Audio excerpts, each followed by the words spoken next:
एक बड़ी खबर अपने दर्शकों को हम दे दें और बड़ी खबर ये कि बड़ा हमला भारत ने पाकिस्तान पर बोला है। इस वक्त ये बड़ी खबर हम दर्शकों को बता दें, पुंछ में दो जो पोस्ट हैं उन पर कब्जा किया है। तो पाकिस्तान पर भारत का ये बड़ा हमला, जिसमें पुंछ में दो पाकिस्तानी पोस्ट पर सेना ने कब्जा कर लिया है।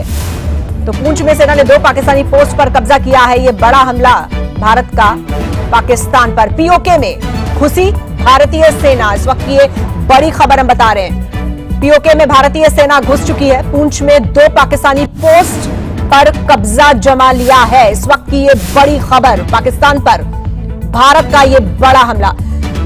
चलते हैं प्रशांत दीक्षित जी के पास। प्रशांत जी, क्या कहेंगे? जो अभी आप जिक्र कर ही रहे थे पीओके का, कि पीओके हमारा होगा, शायद उसकी शुरुआत हो चुकी है।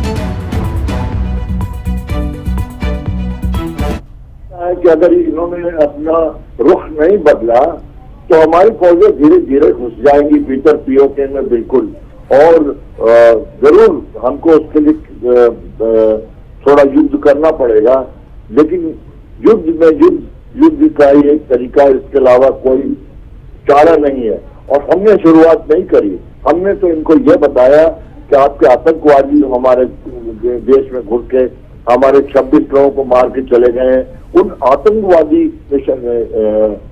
जगहों पर हमने निशाना लगाया। ये बात हमने शुरू से खुलासा कर दी थी और जयशंकर ने कई बार कहा है कि हमको बात बढ़ाने का कोई इरादा नहीं है, लेकिन अगर आप नहीं रुकोगे तो हमें बात को समय समय ऊपर ले जाना पड़ेगा। इसी कारण जो आप बता रही हैं, पेशावर में हम लोगों ने अटैक कर दिया है, कराची पे कर दिया है, हमारी नेवी एक्टिव हो गई है।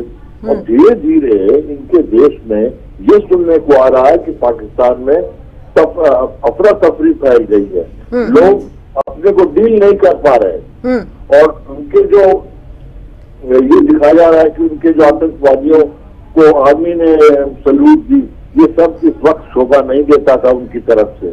मैं कहूंगा जैसा कि लेकिन जिस तरह से भारत ने चारों तरफ से अब घेर लिया है पाकिस्तान को, प्रशांत जी, क्योंकि पाकिस्तान ने कोशिश की कि वो एक तरह के हमलों पर फोकस रखे, लेकिन भारत ने उसको जल के रास्ते, थल के रास्ते, नभ के रास्ते, तीनों रास्तों से घेर लिया है। और जैसा कि मैंने अभी जिक्र किया, जो पीओके में पुंछ का जो थोड़ा हिस्सा है, वहां पर अगर भारतीय सेना घुसकर दो पाकिस्तानी पोस्ट पर, चौकियों पर कब्जा कर लेती है, तो ये पहली सफलता इसको कहा जा सकता है पीओके को लेकर। आप बिल्कुल ठीक कह रही हैं। तो जैसा कि मैं आपसे कुछ मिनट पहले कहा था, ये बात बढ़ती रही तो हम भीतर घुस के चले जाएंगे। हमें इतनी कैपेबिलिटी है, लेकिन हम एक सभ्य देश है और वो सभ्य देश के साथ सभ्य तरीका अपनाने का प्रयत्न कर रहे हैं। लेकिन सभ्यता का अर्थ ये नहीं होता कि हम अपनी अपनी जरूरतें किसी आतंकवादी देश को दे दें। पाकिस्तान एक आतंकवादी देश है और भारत पाकिस्तान को चलाता कौन है, अभी तक खुलासा नहीं है। क्या आर्मी चलाती है, या आतंकवादी चलाते हैं, या अकबर खान चलाते हैं? ये बात समझने की जरूरत है। तो ऐसे देश में जब जहां भी हो आपके लोग अटैक करने लगे, तो उनको रास्ता दिखाने का एक ही तरीका है, जैसे कि भारतवर्ष दिखा रहा है। बताइए। बिल्कुल, और बहुत तारीफ भी करनी होगी भारतीय सेना की, और जिस तरह से इस ऑपरेशन को अंजाम दिया जा रहा है।